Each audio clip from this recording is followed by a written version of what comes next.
श्री राम दोस्तों, हर हर महादेव। हम मंजू मिश्रा अपने यूट्यूब चैनल पर आप सबका स्वागत करते। आशा करते कि आप सब बहुत अच्छा हुई हैं, स्वस्थ हुई हैं, मस्त हुई हैं। तो आज आप सबका एक बहुत प्यारा हंसी मजाक का लाचारी गीत सुनावे जाते हैं।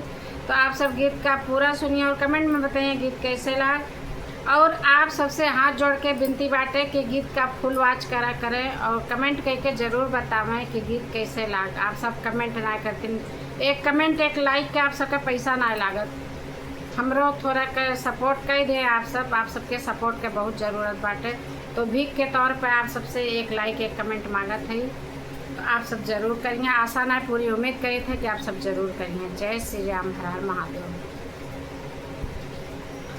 सास बो में काकड़ी ननद खर भुजवा, सास बो में काकड़ी ननद खर भुजवा। सुना हो साखिना हे सुना हो साखिना, सैया बो में कारइलिया। सुना हो साखिना, सैया बो में कारइलिया। सुना हो साखिना, सास बो में काकड़ी ननद खर भुजवा। सुना हो साखिना, हो सुना हो साखिना, सैया बो में कारइलिया। सुना हो साखिना, सास सींचे काकड़ी ननद खर भुजवा। सास सींचे काकड़ी ननद खर भुजवा। सुना हो साखिना हे सुना हो साखिना,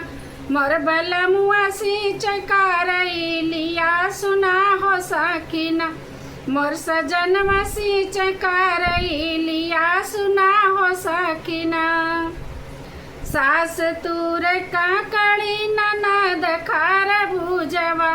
सास तूर काकड़ी ननद खर भुजवा। मोर बलमुआ तूरन हो सुना हो साखिना हे सुना हो साखिना, मोर बलमुआ तूर कारइलिया। सुना हो साखिना, मोर बलमुआ तूर कारइलिया। सुना हो साखिना, सास खाई काकड़ी ननद खर भुजवा। सास खाई काकड़ी ननद खर भुजवा। सुना हो साखिना हे सुना हो साखिना, मोर बलमुआ खाए कारइलिया। सुना हो साखिना, मोर बलमुआ खाए कारइलिया। सुना हो साखिना, तीत रही काकड़ी तमीठ खर भुजवा। तीत रही काकड़ी तमीठ खर भुजवा। सुना हो साखिना हे सुना हो साखिना, नीक राहे कारइलिया। सुना हो साखिना, नीक लाग कारइलिया। सुना हो साखिना, नीक लाग कारइलिया। सुना हो साखिना।